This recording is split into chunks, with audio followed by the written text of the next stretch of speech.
So I was doing a consultation with a patient recently, and the patient asked me a very interesting question. It is a question which a lot of women ask me these days.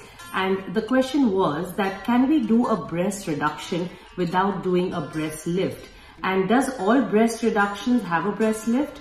The answer to this is that there are a few women who have extremely large size breasts, but the skin is extremely taut, it is tight.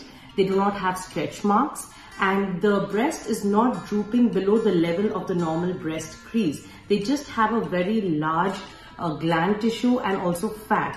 In these circumstances, yes, since the breast is not drooping, we can do a breast reduction with a simple liposuction technique, which will reduce the volume of the breast. But this technique does not give much of a breast lift. So you do have a breast reduction, and in such patients do not require a lift.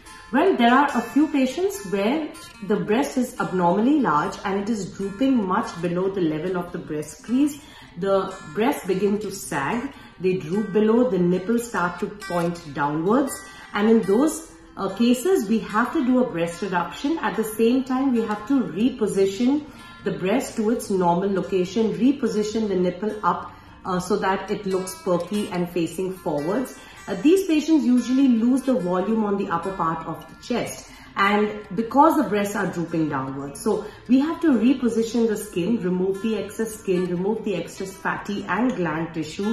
We have to use the own breast tissue and reposition it to give them a cleavage and bring the breast tissue upwards.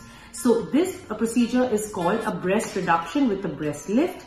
For those patients who do not have drooping of the breast and nipple facing downwards, just a volume reduction with breast liposuction is sufficient, and it does not give you a lift, but yes, it reduces the size of the breast.